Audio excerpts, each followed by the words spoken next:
Hi, folks. We're going to look at John Donne's No Man is an Island, an excerpt from his Holy Meditation 17. And our little look, you're going to get a lecture that sounds a bit like a sermon from me here. That's all right.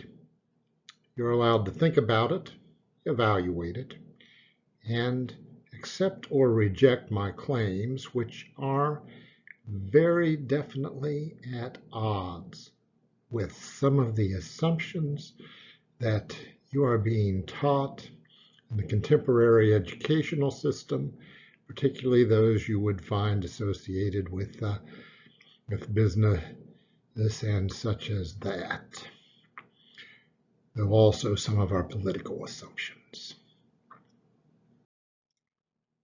Now, in Holy Meditation 17, Donne wrote, "No man is an island entire of itself. Every man is a piece of the continent, a part of the main. If a clod be washed away by the sea, Europe is the less, as well as if a promontory were, as well as if a manor of thy friends or thine own were.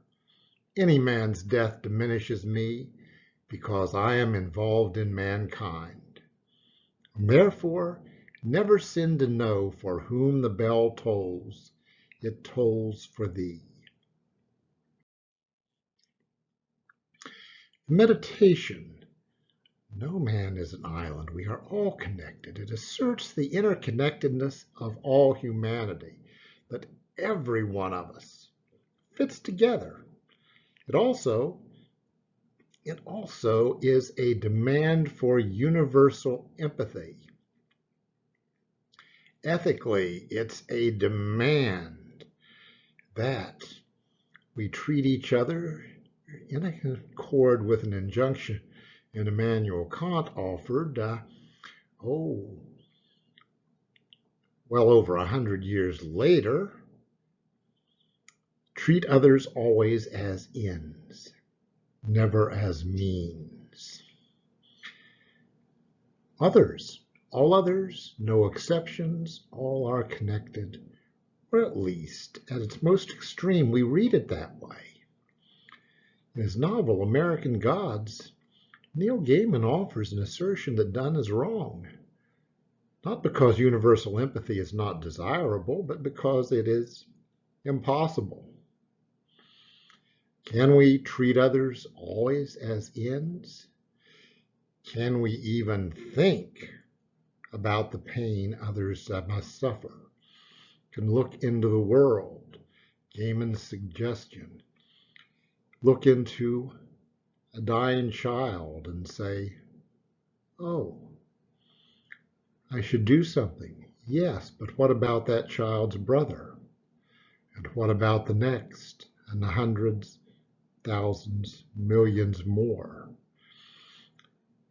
Gaiman suggests that if we attempted to extend our empathy into all the world, we would drown in the world's misery, be rendered into blubbering vegetables by all the pain.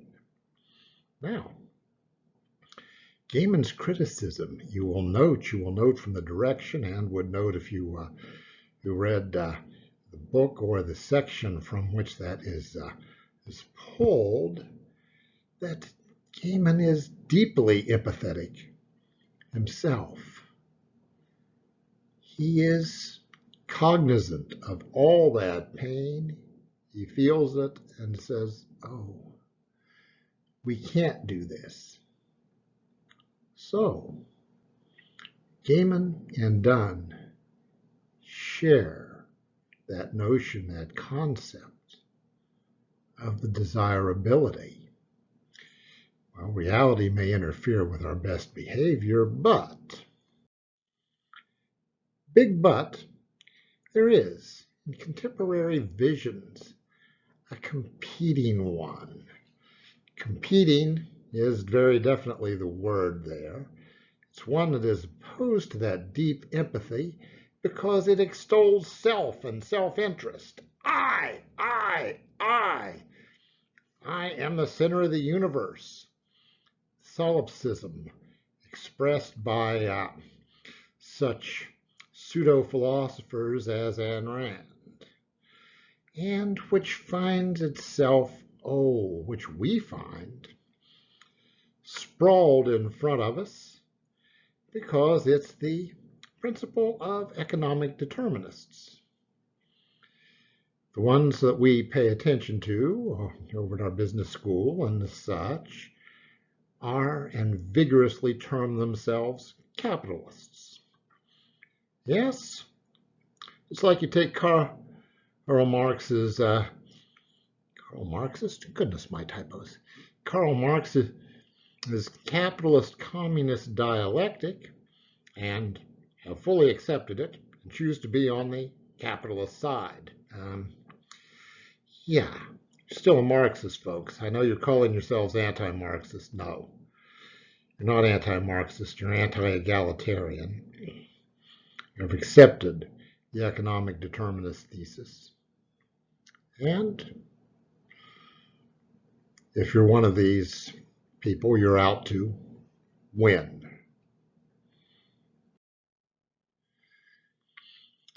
This winning, this is a recurrent theme when it comes across in popularizations of philosophy as people who do nasty things decide to try to justify their action. That is like Herbert Spencer's misreading of Charles Darwin back over a century ago. Now, so, embrace competition. Hoarding, how many of you want to be rich?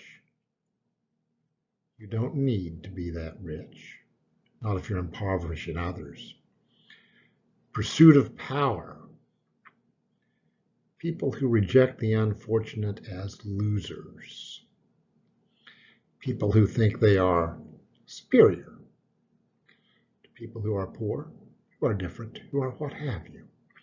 And people whose vision is a glorification of a Hobbesian, that's from Thomas Hobbes, war of all against all. Hobbes, way back around this time period, wrote that our choice is to fully obey the state or to launch into a war of all against all when life is short and brutish. Well, these people seem to like the idea of the war of all against all and using it to set up their own authoritarian states. Boy, those are nasty things, and I'm saying those about folks right here. Yes, I am. Because their image of a social order is authoritarian-centered, as well as competitive. It's designed to winnow out the weak. Now, Mr. Darwin, who I named, would tell you nature is not about competition. Yes, nature's red in tooth and claw. He didn't say that himself. I think Thomas Huxley said that. But then it's quite true that everything eats everything. But hey, how do things work in nature? By cooperation. Mammals throughout that vast category that we're part of, family is integral. Community matters to most mammals. That's extended family, clan, all of this. Empathy and interdependence are integral to comfortable existence, in fact, to continued existence. We share.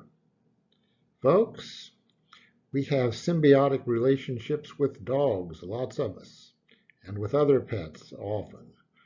Exploitive ones with some other domestic animals, but that's yet another point there. But empathy, interdependence, they're also in and of themselves good. Donne would have said that because Donne wrote as a very committed Christian. Kant was writing as a secular philosopher, but was also Christian and such, but I can find writers who are fully secular and who extol the same sense of the universal.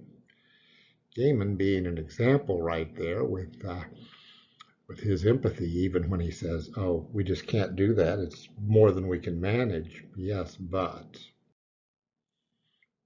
So, folks, welcome to the humanities and me taking the opportunity to raise some nice, scary questions. Is John Donne right? Do we have the obligation to demonstrate universal empathy? Must we at least, as Gaiman suggests, despite all our insularity, not lose all feelings for the pain in the world? Universal empathy may be impossible. Are we not still obligated to care? Do things not matter beyond our little selves? Are we all, for better and worse, better and worse, not or, and it all goes together, are we all, for better and worse, connected in this web of life? When the bell tolls, does it toll for thee and me and everyone?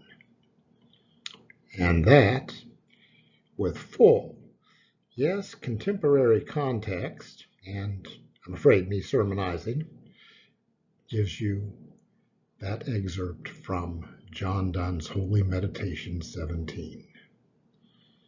No man is an island.